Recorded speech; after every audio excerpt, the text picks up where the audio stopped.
Assalamu alaikum wa rahmatullahi wa barakatuh.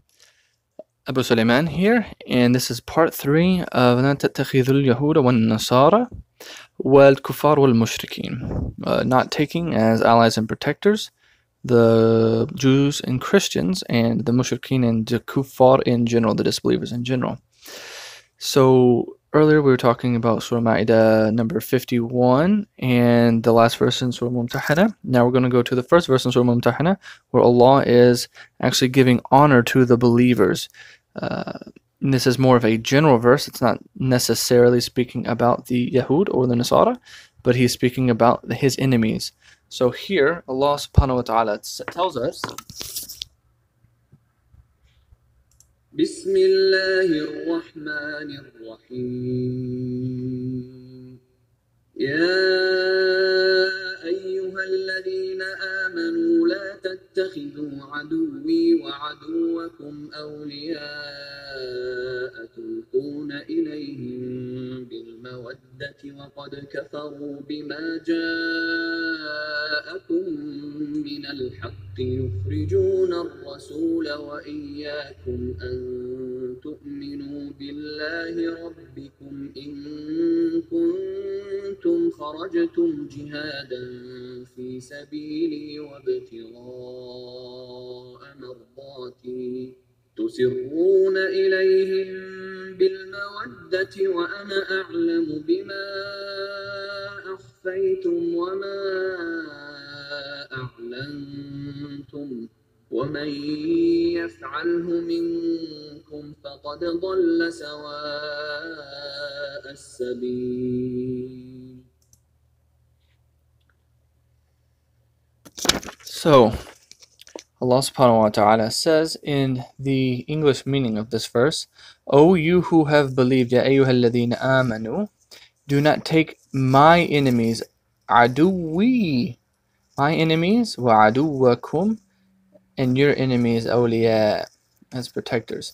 So this is actually an honor for Allah subhanahu wa ta'ala to refer to our enemies being the same. This is a verse of great honor for Allah subhanahu wa ta'ala to put us in the same category.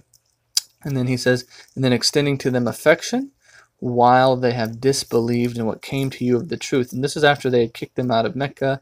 Obviously they disbelieved, and so Allah is telling them there was people who stayed behind in Mecca after the Prophet ﷺ made hijrah, some who didn't make hijrah, and they even fought in the Battle of Badr against the Prophet ﷺ, but they still called themselves Muslims. Well, Allah subhanahu wa ta'ala here is telling them that you can't take them as friends and protectors, and you can't fight in their armies even if you call yourselves Muslims. So this is a big warning to us even in today's day and age about this kind of thing. And then Allah says that if you came out for jihad in my cause and seeking means of my approval, do not take them as your friends. Like if that's what you want, then do not take them as friends. And Allah is saying you confided in them in affection, but Allah is most knowing of what you conceal and what you declare. So if you think you can hide it and not show it, Allah still knows what's in the deepest recesses of your hearts. And whoever does so, whoever takes them as friend, like close allies and protectors, certainly has strayed from the soundness of the way as-sabil. So we ask Allah subhanahu wa ta'ala to protect us from that. The next ayah, Allah subhanahu wa ta'ala goes on to say,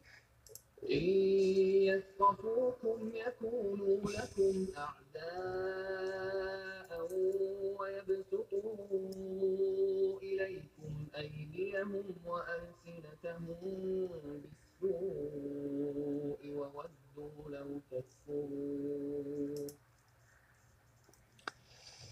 If they gain dominance over you, they would be to you as enemies and extend against you their hands and their tongues with evil, and they wish you would disbelieve. So what's interesting here is Allah is telling you, like, look, Allah doesn't want you to take them as enemies, because what happened was they were like, oh, we're going to be your friends now, all of you who stayed here, just you stay with us, you fight with us, do this, and we'll protect you. But Allah is telling us here, if they get dominance over you, if you lose your position of power, or if you don't stay with the general mass of the Muslims, they will be to you as enemies, and they'll extend against you their hands. They will watch. Allah promises that they will actually come against you, and with their tongues and with their actions. And what do they want? At the end of the day, what do they want? They want you to disbelieve and to leave your religion. And we see this today. People like this is all they want. They want us to leave the religion because they know what it represents and how it goes against the status quo. So Allah is saying, don't be fooled by their words and their tricks. Verily, all they want is for you to lose your religion. So they'll tell you that we'll be your friends now, but in reality, they hate the religion and never will they wish any good for you until you disbelieve and you believe in this and in whatever system it is, whether it be their religion or it be in secularism. May Allah subhanahu wa ta'ala protect us and give us a deep understanding of the religion. Ameen. Assalamu alaikum wa rahmatullahi wa barakatuh.